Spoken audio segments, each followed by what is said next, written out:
o sea, desde el momento en que un órgano técnico supuestamente dura 9 años, ya nos da la idea de que el objetivo es controlar una función discrecionalmente. Porque ahí va otra cosa. Desde la propia Constitución, por ejemplo, se prohíbe que con un amparo se inhiba, se frene una ley de la COFESE. Es decir, están como por encima del Congreso. Las leyes del Congreso, es como el presidente, dos jueces federales, por cierto, en materia de competencia económica, le frenaron sus leyes, pero a la COFESE no le pueden frenar sus leyes, no se las pueden suspender, se las pueden invalidar más tarde en el amparo, pero de entrada no se las pueden suspender. Eso es algo muy peculiar, es decir, está maquiavélicamente diseñada la estructura, la función y las atribuciones de la COFESE. Digo maquiavélicamente porque estaban pensando en perder el poder. Que dijeron, ¿qué pasa si perdemos el poder?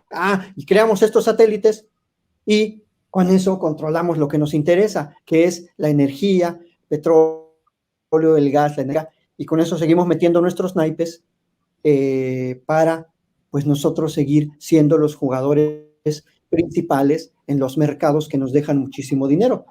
Yo considero, es especulación, pero uno lee la estructura orgánica y funcional de la COFESE y dices, esto no es casualidad, o sea, esto está planeado para, pues sí, para que dure mucho tiempo y para hacer un freno básicamente al poder ejecutivo.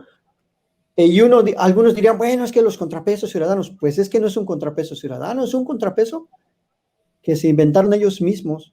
Y además, volvemos a insistir en que no es un órgano ciudadano. Por más que me digan, es que salió del ITAM, salió de no sé dónde, bueno, pues ellos lo eligieron, ellos, digamos, con su facultad discrecional, lo consideraron experta o experto a ese comisionado, y pues esa discreción totalmente de ellos. Entonces, ahora, otro comentario ya para ir cerrando, doctor.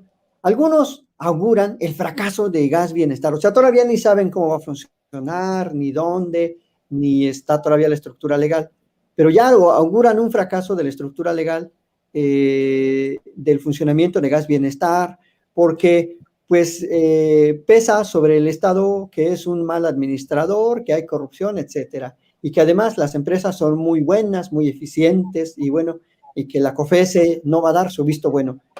¿Qué opinión te merece todo ello, doctor? Bueno, pues yo creo que es el discurso que se ha venido planteando desde hace más de 30 años, argumentando que las empresas públicas no son eficientes, que las empresas públicas no deberían de existir, que es necesario que intervenga la iniciativa privada para efecto de eficientar todo. Es el discurso pues del neoliberalismo, ¿no? A ultranza. Y lo cierto es que tenemos indicadores, ¿no? ¿Cuánto producía Pemex antes de la reforma energética? ¿Cuántos barriles de petróleo producía diario?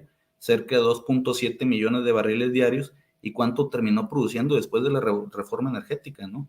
O sea, ¿cuánto dinero obtenía Pemex? Tenemos empresas exitosas. Es cuestión de tener buenos administradores y gobiernos que no ahorquen las finanzas públicas de esas empresas, porque ese fue uno de los principales problemas de Pemex, ¿no? No es que Pemex, por ejemplo, y hablo de Pemex como un símbolo de una de las empresas más exitosas del Estado y no más de México, sino del mundo, ¿no? Pero ¿cuál era el problema verdadero de Pemex? El régimen fiscal que ahogaba las finanzas de la propia empresa, ¿no? Que no le permitía ni siquiera poder generar suficiente ingreso para poder reinvertir en su propia infraestructura y así tener o seguir teniendo una actividad de extracción, de producción también de hidrocarburos y de derivados de los hidrocarburos, pues eficiente y tecnológicamente avanzado, ¿no? Pero eso también era una estrategia, como ya lo hemos podido observar, para efectos de poder decir, no, es que es ineficiente, no, es que no se puede sostener ese modelo. ¿Por qué no se va a poder sostener ese modelo? ¿Cómo no va a ser un negocio? O sea, yo pienso que sí puede ser exitosa, es una buena estrategia. Creo que va a ser interesante poder ver una empresa más pública, una nueva empresa pública ofreciendo esos servicios, generando competencia, compitiendo con otras empresas privadas.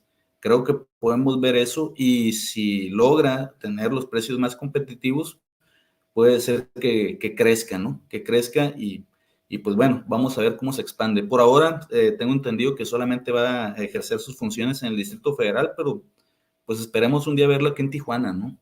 Y con gusto le vamos a comprar gas.